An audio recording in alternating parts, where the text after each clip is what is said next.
Assalamu alaikum. Today our topic is Young's modulus and shear modulus. Before discussing these topics, we have to know about the elasticity, strain and stress. So let's start. What is elasticity?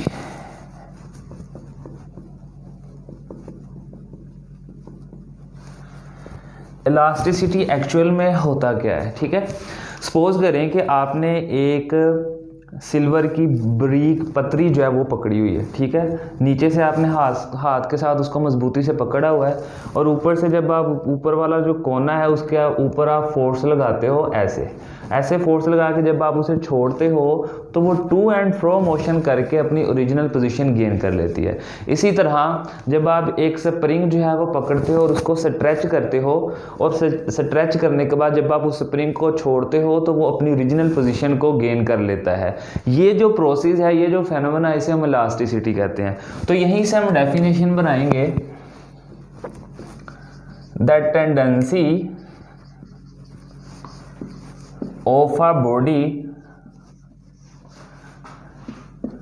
to regain its original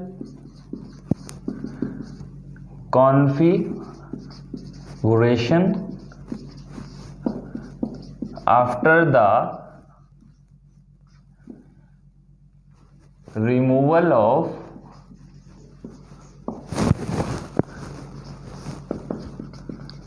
डीफॉर्मिंग force को आप external force भी कह देते हो, ठीक है। Let's suppose कि हमारे पास एक सीलिंग है या कोई भी मजबूत कोना है, इसके साथ हमने एक स्प्रिंग को बांधा हुआ है, ठीक है। तो जब हम यहाँ पे फोर्स लगाएंगे, मीन एक्सटर्नल फोर्स लगाएंगे, तो इसकी शेप में इजाफा होगा या इसकी लंबाई में इजाफा होगा, मीन ये इस तरह का शो होने लग जाएगा आपको, ठीक है। तो ये वाली जो फोर्स हमने यहाँ पे लगाई है इसे हम कहते हैं एक्सटर्नल फोर्स। लेट्स सपोज कि इसकी जो लेंथ थी पहले वो थी L, तो यहाँ पे भी हम देख लेते हैं कि इसकी लेंथ L थी। अब इसकी लेंथ में इजाफा क्या हुआ है, डेल्टा L, ठीक है। तो ये जो हमने एक्सटर्नल फोर्स लगाई है इसे हम डीफॉर्मिंग फोर्स कहते हैं, डीफॉर्मिंग फोर्स। ये जो डीफॉर्मिंग फोर्स है जो स्प्रिंग के ऊपर लग रही है, जब हम इसको रिमूव करेंगे तो ये अपनी ओरिजिनल पोजीशन को रीगेन कर लेगा। इस फिनोमेना को हम कहते हैं elasticity. The tendency of a body to regain its original position after the removal of external force और deforming force is known as elasticity. Elasticity जो है वो मैंने कहा क्यों पढ़ाया आपको, क्योंकि हमारा मेन सब्जेक्ट ये है। इलास्टिसिटी जो है, अगर हम कंस्ट्रक्शन का काम कर रहे हैं तो मुख्तलिफ हमारे पास जो पार्टिकल्स होते हैं, मटीरियल्स होते हैं, हमने उनकी इलास्टिसिटी चेक करनी होती है कि आया ये कंस्ट्रक्शन के लिए अच्छा मटीरियल है या नहीं। अगर तो उसकी बहुत ज़्यादा इलास्टिसिटी है या डीफॉर्मिंग फोर्स जो है वो लगाने पे वो अपनी ओरिजिनल पोजीशन पे नहीं आता तो वो एक अच्छा मटेरियल नहीं है। अब ये इलास्टिसिटी मटेरियल के अंदर होती क्यों है, इसकी एक बहुत बड़ी और अच्छी एग्जांपल है बाल स्प्रिंग सिस्टम। बाल स्प्रिंग सिस्टम में जब हम बाल को खींच के छोड़ते हैं तो वो अपनी ओरिजिनल पोजीशन पे आ जाता है। मैं थोड़ा सा आपको बता देता हूँ, सपोज करें ये हमारे लिए ज़रूरी है, वीडियो लेंथ ही हो रही है, इससे आपको कोई कंसर्न नहीं होता। ये चीज़ जो मैं बताने जा रहा हूँ ये आपके लिए बहुत ज़रूरी है। ये देखें, सपोज करें कि हमारे पास एक मटीरियल है ये वाला, ठीक है। इसके अंदर एटम या मॉलिक्यूल आप जो मर्जी ले लें, ठीक है, वो इस तरह अरेंज हुए होते हैं। अगर तो एटम होंगे तो उनके दरमियान बॉन्ड होगा, अगर मॉलिक्यूल होंगे तो सपोज करें उनके दरमियान इंटरमॉलिक्यूलर फोर्स होगी, ठीक हो गया। हमने किसी भी तरह एक्सटर्नल फोर्स अप्लाई करके ये वाला जो मॉलिक्यूल है वो हमने इस तरफ खींच दिया है, ठीक है।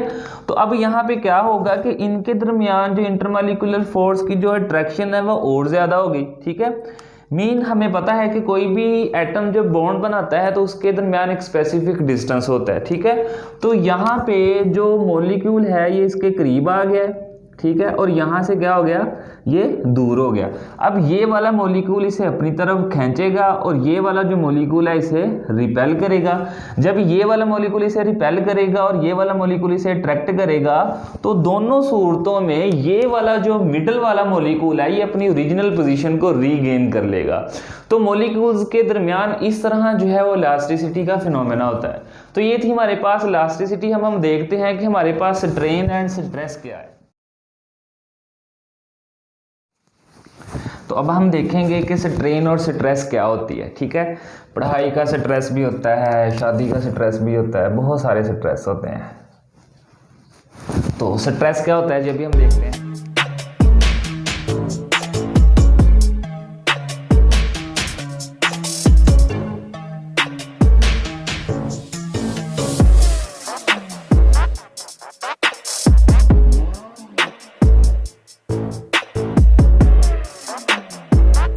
The internal restoring force per unit cross sectional area is known as stress। Suppose करें कि हमारे पास ये एक मेटल रोड है और मेटल रोड जो उसका जो एक कोना है वो एक मजबूत सिरे से बंधा हुआ है। ठीक है, और इसका जो दूसरी साइड पे ये वाला जो ब्लैक कलर का है, इसका क्रॉस सेक्शनल एरिया है, ए से रिप्रेजेंट हो रहा है। इस क्रॉस सेक्शनल एरिया पे जब हमने एक्सटर्नल फोर्स अप्लाई की तो इसकी जो लेंथ में इजाफा हुआ है वो है डेल्टा एल। ठीक है, पहले इसकी लेंथ थी एल ये वाली, अब इसकी लेंथ में इजाफा हो गया है डेल्टा एल। ठीक है, और यहाँ पे सिमिलरली कि इस क्रॉस सेक्शनल एरिया पे जब हमने एक्सटर्नल फोर्स अप्लाई की है तो एट द सेम टाइम इसी क्रॉस सेक्शनल एरिया पे अंदर की जानब रीस्टोरिंग फोर्स भी अप्लाई हुई है। तो इसी रीस्टोरिंग फोर्स को हमने कह दिया, इसको हम सिग्मा से शो करते हैं स्ट्रेस को।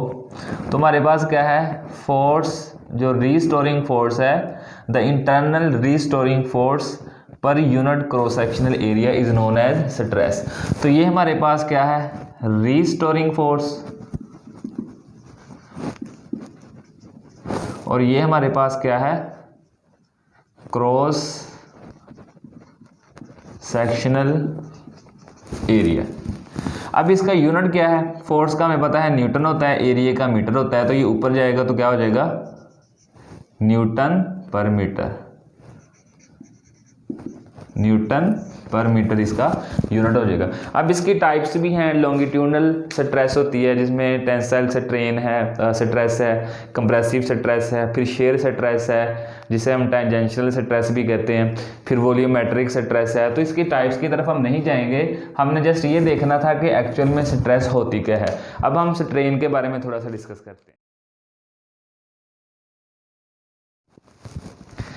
तो स्ट्रेन हमारे पास क्या है जी, deformation of solid when stress is applied on it.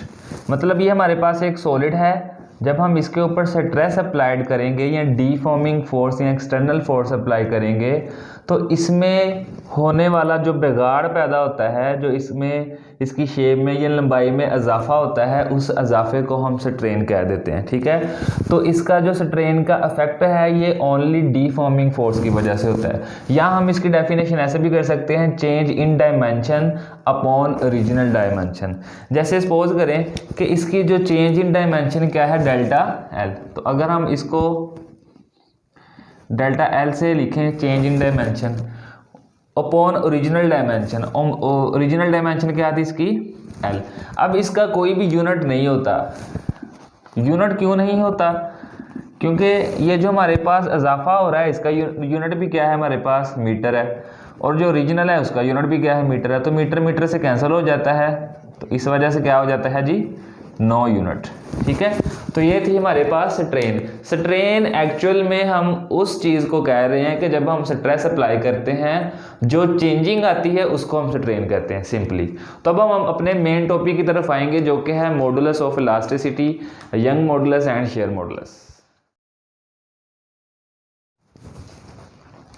तो अब हमारा मेन टॉपिक है मॉडुलस ऑफ इलास्टिसिटी, जो है वो हम ऐसे ही देख लेते हैं।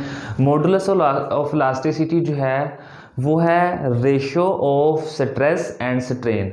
स्ट्रेस और स्ट्रेन के दरमियान जो निस्बत है उसे हम मॉडुलस ऑफ इलास्टिसिटी कहते हैं। इसका जो मेन बात है वो यही है कि जितनी आप स्ट्रेस अप्लाई करोगे उतना ही स्ट्रेन प्रोड्यूस होगा, और यही बात हुक्स लॉ में की गई है। हुक्स ने कही थी, रॉबर्ट हुक जो है उन्होंने अपना एक लॉ दिया था, उन्होंने कहा था कि जितनी आप फोर्स अप्लाई करोगे उतनी ही उसकी लंबाई में इजाफा होगा, ठीक है। मीन जितनी आप स्ट्रेस अप्लाई करोगे उतनी ही स्ट्रेन प्रोड्यूस होगी। तो ये था मॉडुलस ऑफ इलास्टिसिटी। उसकी एक टाइप है यंग्स मॉडुलस। अगर स्ट्रेस अप्लाई करने से उसकी लेंथ में लंबाई में इजाफा होता है तो उसे हम कहते हैं Young's modulus. The ratio of tensile stress to the tensile strain. Tensile stress और टेंसाइल स्ट्रेन के दरमियान जो रेशो होगी, जो निस्बत होगी, उसे हम कहेंगे यंग्स मॉडुलस। उसको हम एक इमेज के ज़रिए डिस्कस करते हैं कि सपोज करें कि हमारे पास ये एक रॉड है जो सीलिंग के साथ फिक्स है। यह है एक सिलेंड्रिकल रोड। सिलेंड्रिकल रोड जो है उसकी जो इनिशियल लेंथ है वो L है और उसका क्रॉस सेक्शनल एरिया जो है वो A है। अगर हम इसके ऊपर एक फोर्स अप्लाई करें, एक्सटर्नल फोर्स अप्लाई करें, तो हमारे पास जो एक्सटर्नल फोर्स होगी वो होगी FE, और ये जो एक्सटर्नल फोर्स है ये इस रोड के क्रॉस सेक्शनल एरिया के ऊपर अप्लाई हुई, और जैसे ही हमने एक्सटर्नल फोर्स को अप्लाई किया तो उसकी लंबाई में इजाफा हुआ। Mean when external force is apply on the cross sectional area of this object it produce strain. Mean जैसे ही हमने स्ट्रेस अप्लाई की इसकी लंबाई में इजाफा हो गया, इसे हमने कह दिया स्ट्रेस, ठीक है। स्ट्रेस अप्लाई करने से इसकी लेंथ में इजाफा हुआ तो हमने इसे क्या कर दिया, टेंसाइल स्ट्रेस। तो सिमिलरली यहाँ पे हमारे पास अंदर की जानिब एक रीस्टोरिंग फोर्स भी अप्लाई करती है। तो जितनी हमने डीफॉर्मिंग फोर्स अप्लाई की, इसे हम डीफॉर्मिंग फोर्स भी कह देते हैं, जितनी हमने एक्सटर्नल फोर्स अप्लाई की उतनी ही इसकी स्ट्रेन में इजाफा हुआ, मीन उसकी लंबाई में इजाफा हुआ। ये जो लंबाई में इजाफा हुआ है इसे हमने कह दिया टेंसाइल स्ट्रेन।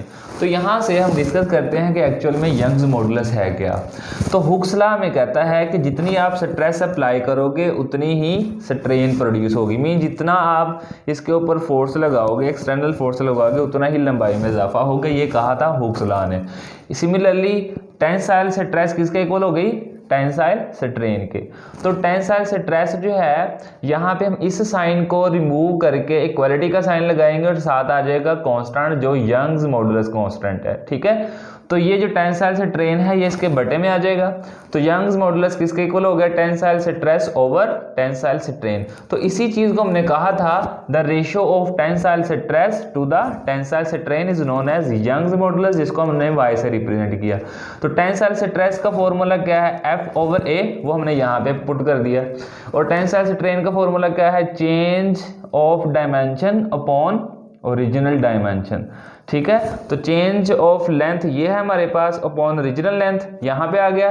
तो यहाँ पे ये वाला जो बटा है जब हम इसको रिमूव करते हैं तो मल्टीप्लाई का साइन आता है, ठीक है। तो ये जो बटा जो है वो उल्ट हो गया, L ने F से मल्टीप्लाई हो गया, तो ये हमने ऊपर लिख लिया, इसी सिमिलरली हमने नीचे इसको लिख लिया। अब इसका यूनिट क्या है, यूनिट क्या है जी इसका, हमने यहाँ से ये जो L है इसका भी यूनिट मीटर है, इसका भी यूनिट मीटर है। तो इसको हमने जब कैंसिल किया तो हमारे पास पीछे F/A रह गया, जिसका यूनिट क्या है, न्यूटन पर मीटर स्क्वायर। और न्यूटन पर मीटर स्क्वायर को हम ऐसे भी लिख सकते हैं। क्यों लिख सकते हैं, क्योंकि हमारे पास जो न्यूटन है वो किलोग्राम मीटर पर सेकंड स्क्वायर है, ठीक है। तो जब हम न्यूटन की जगह ये चीज़ पुट करेंगे तो हमारे पास ये आ जाएगा। इट मीन्स की डायमेंशन क्या है, ये, ठीक है। तो इसको जो है आप मुख्तलिफ चीज़ों पे यंग्स मॉडुलस को अप्लाई कर सकते हो। तो अब हम बात करेंगे शेयर मॉडुलस के बारे में।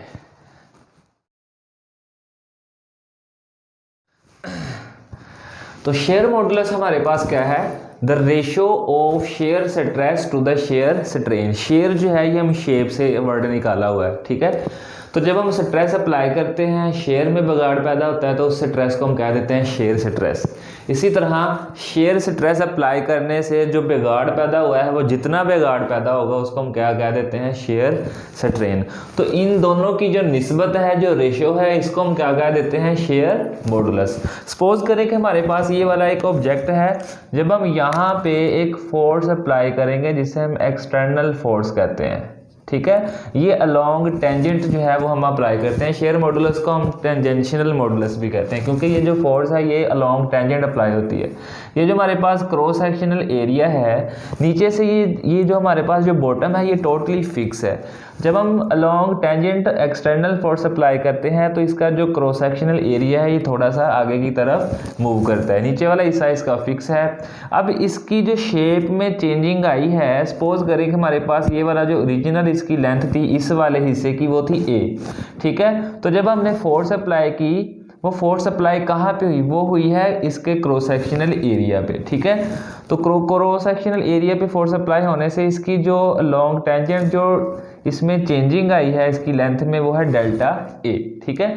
तो इसको हम डिस्कस कैसे करते हैं कि हुक्स लॉ ने हमें यही कहा था कि जितनी आप फोर्स अप्लाई करोगे उतनी ही जो है उसकी लंबाई में इजाफा होगा, मीन उसमें बिगाड़ पैदा होगा। तो हमने स्ट्रेस जो है वो स्ट्रेन के इक्वल है, तो यहाँ पे स्ट्रेस कौन सी है, शेयर स्ट्रेस है, तो ये किसके इक्वल होगी, शेयर स्ट्रेन के इक्वल होगी, ठीक है। तो जब हम इस साइन को रिमूव करेंगे तो हमारे पास इक्वलिटी का साइन आएगा, और जी जो है कैपिटल जी यहाँ पे रिप्रेजेंट करता है शेयर मॉडुलस को। तो ये जो है शेयर स्ट्रेन इसके बटे में आ जाएगा। तो ratio of shear stress to the shear strain is known as shear modulus, या टेंजेंशियल मॉडुलस भी हम इसे कहते हैं। तो हमें पता है कि स्ट्रेस का फॉर्मूला क्या है, F/A, जो को हमने यहाँ पे पुट कर दिया। इसी तरह शेयर स्ट्रेन है, तो स्ट्रेन का फॉर्मूला हमारे पास क्या था, change in dimension upon original dimension. Change in dimension हमारे पास क्या है, delta A upon original dimension, तो ये हमने यहाँ पे पुट कर दिया। तो जब हम बटे को रिमूव करेंगे तो हमारे पास मल्टीप्लाई हो जाएगा, तो ए एफ से मल्टीप्लाई हो गया और डेल्टा ए बड़े ए से मल्टीप्लाई हो गया, तो हमारे पास ये फॉर्मूला आ गया, ठीक है। तो यहाँ पे ए का भी वही यूनिट है जो डेल्टा ए का है, तो ये आपस में कट जाएंगे, तो हमारे पास वही यूनिट आ जाएगा जो यंग्स मॉडुलस का निकला था, और वही डायमेंशन आ जाएगी। तो यहाँ पे एक और बात है बड़ी समझने वाली, जब हम यहाँ पे अलोंग टेंजेंशियल इस फोर्स को अप्लाई करते हैं तो यहाँ पे एक एंगल बनता है, ठीक है, ये वाला जो है ना यहाँ पे एक एंगल बनता है। तो ये जो डेल्टा ए है ये हमारे पास है परपेंडिकुलर, और ये हमारे पास जो ए है ये एक हमारे पास है बेस, ठीक है। तो हमें हमारे पास जो परपेंडिकुलर ओवर बेस की जो रेशियो है वो किसके इक्वल है, tan थीटा के। परपेंडिकुलर ओवर बेस की जो रेशियो है वो हमारे पास किसके इक्वल है, tan थीटा के, ठीक है। और tan थीटा जो है ये बहुत स्मॉल होता है, ठीक है। जब हम फोर्स अप्लाई करते हैं तो ये बिल्कुल मामूली सी चेंजिंग होती है, इसलिए हम tan थीटा को थीटा के इक्वल भी रख लेते हैं, यहाँ हम सिर्फ थीटा भी कह देते हैं।